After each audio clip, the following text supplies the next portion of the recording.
GoForThe2.com in with the Week 3 predictions. Before I get into the predictions, this Saturday, if you want all my top 25 selections along with some of my under-the-radar picks as the week progresses, tune in this Saturday, 9 a.m. to 12 p.m. Eastern, 9 a.m. to 12 p.m. Eastern, 9 a.m. to 12 p.m. Eastern, live from the FanDuel Sportsbook at the Meadowlands. College football today. Check us out at sportsgrid.com, sportsgrid.com, or stream it on Xumo, XUMO, channel 719. College football today. We have you covered. Best bets, analysis, under the radar. Most of the games will be covered this coming Saturday, 9 a.m. to 12 p.m. Check us out, college football today.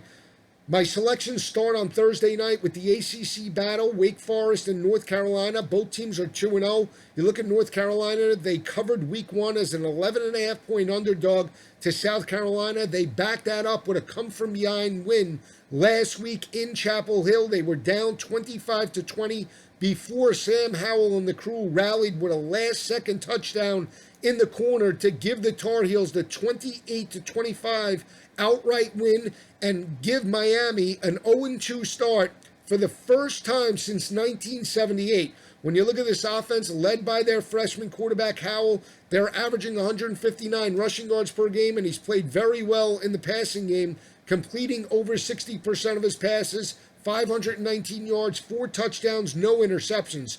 Keep in mind, North Carolina in 2018 was 0-6 on the road or on a neutral field site, and they lost those 6 games by an average margin of defeat of 14.3 points per game. They did get a victory on a neutral field week 1 against South Carolina, but Sam Howell, as a freshman, will be making his first true road start this coming Thursday in Wake Forest, and they're facing one of the most underrated quarterbacks and offenses in college football, led by the junior Jamie Newman. When you look at Jamie Newman as a whole, what can you say? He's completing 74% of his passes, 713 passing yards, 6 touchdowns, no interceptions, and has 2 big play wide receivers in Washington and Surratt that can challenge that North Carolina defense over the top. This is an offense in Wake Forest that's averaging over 300 passing yards per game, pounding the rock for 189 on the ground, and only giving up 123 rushing yards to opposing offenses. They have a very physical offense and defensive line, and they're very physical at the point of attack in terms of tackling. I think the more experienced quarterback and the more experienced team at this point in the season playing at home is Wake Forest, and I expect Wake Forest to get a 10-13 point win at home over the Tar Heels this coming Thursday night. A Big 12, Pac-12 battle takes place in Tucson this coming Saturday, 10:30, between Alex Bowman and Khalil Tate. Should be a magical night of offense in Tucson. When you look at Texas Tech overall and Matt Wells, he's leading this team to a 2-0 start over Montana State and UTEP. This is a quarterback in Alex Bowman that's completed 71% of his passes, 696 yards, 5 touchdowns, 1 interception. On the flip side, you have a Texas Tech team that's only allowing 6 points per game, holding opposing offenses to 103 rushing yards per game, and only giving up 102 passing yards to opposing offenses. They now go on the road to face a very explosive offense led by Khalil Tate. You look at this offense in Arizona, they are rushing for over 300 with their running back, J.J. Taylor, also passing for over 300 with Tate.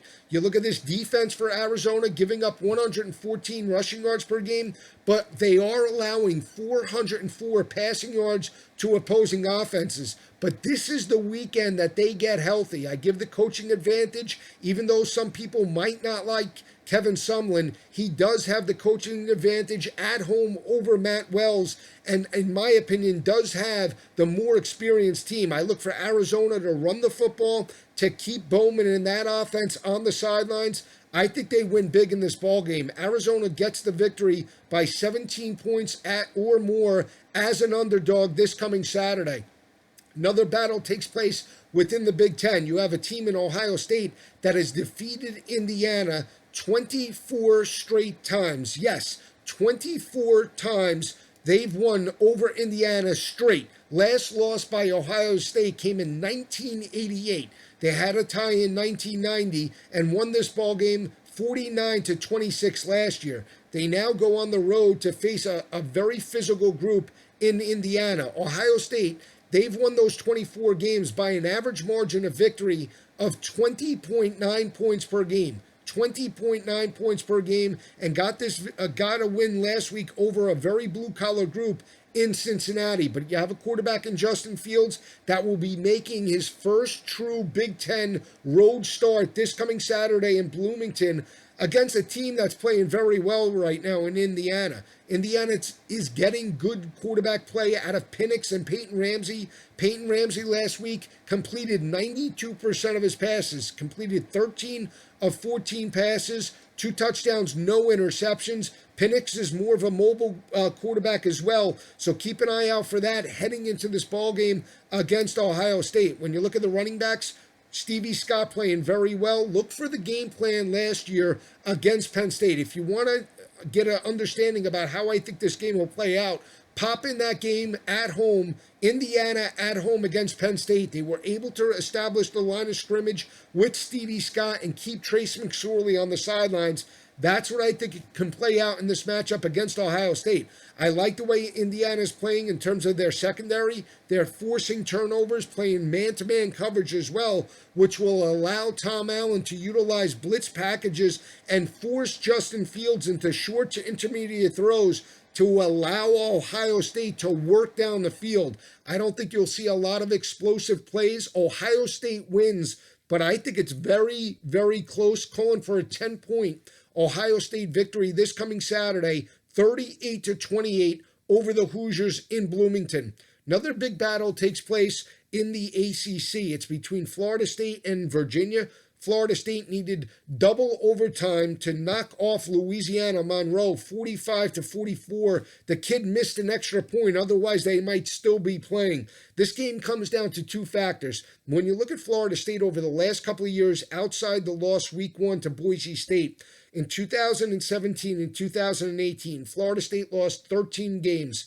10 of them came within the ACC. They lost those 10 games by an average margin of defeat of 17.6 points per game. They lost their 5 ACC games last year by an average margin of defeat of 22.6 points per game. They're averaging 159 rushing yards per game, but that's because in week 1 they only pounded the rock for 99 and got 219 in double overtime against Louisiana Monroe. They now go on the road to Charlottesville to face a very disciplined group led by Bronco Mendenhall and a solid quarterback in Bryce Perkins. Here's the matchup as well. You want to look at Willie Taggart? His team has committed 16 penalties through the first 2 weeks. That's an average of 8 per game. On the flip side, you have a team in Virginia that's only committed each week 3 penalties per game. I do not like Florida State. I'm not buying into a turnaround. And I think the more disciplined team and the more physical team is the Virginia Cavaliers. They have a solid secondary. They can force Blackman into mistakes. And I do feel that Virginia picks up a 14-point win over the Seminoles this coming Saturday night. It's in Charlottesville. It's a 7 o'clock kick. Another big battle is Oklahoma on the road against UCLA. Remember last week I was against the Bruins. I thought San Diego State would get the outright win, and they knocked off the Bruins 23-14.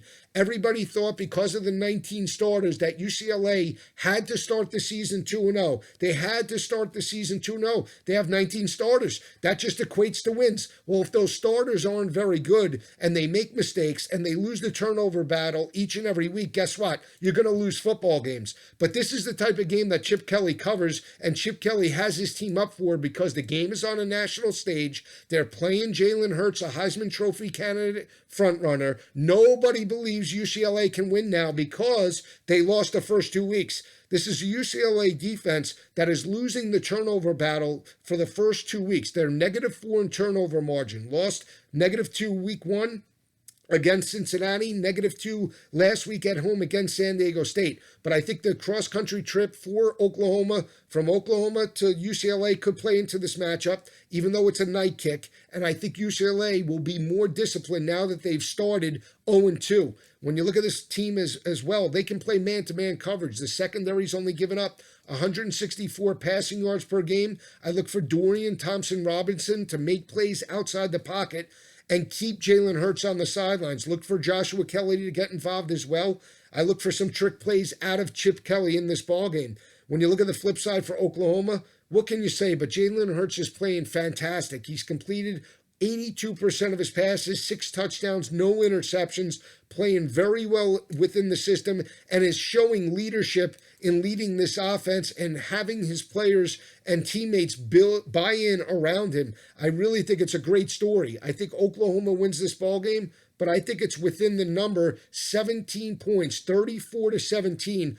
Oklahoma gets the victory on the road in the Rose Bowl. Keep in mind, they won this matchup 49-21 last year because of the athleticism of Kyler Murray and his ability to stretch that defense over the top as well. It's a different defense this year for UCLA. They can make enough plays to lose this game by 17 points. 2 other games that I have my eye on is Kentucky. Kentucky playing very well. They're only allowing around 115 rushing yards per game. From a defensive perspective, they're running the football as well and utilizing play action with Terry Wilson. You have a team in Florida that started 2-0. They're dominating last week against an FCS opponent. Now have to go on the road against a team that knocked them off for the first time in 31 years in Gainesville. Now people are expecting Florida to get the revenge against Kentucky.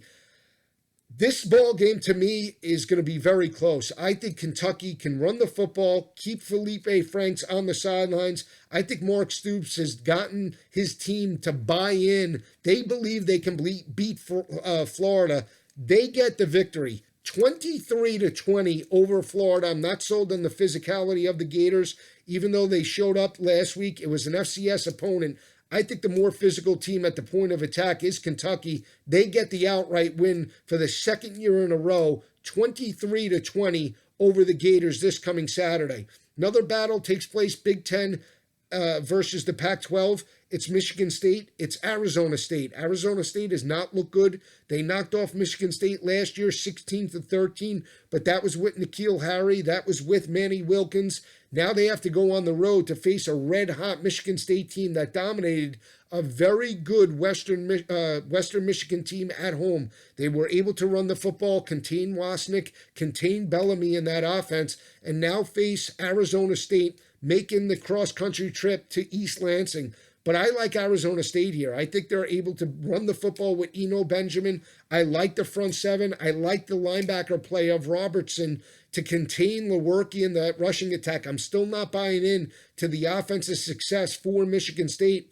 I think the physicality of Arizona State's the difference. They win this game outright, 24-17 over the Spartans this coming Saturday.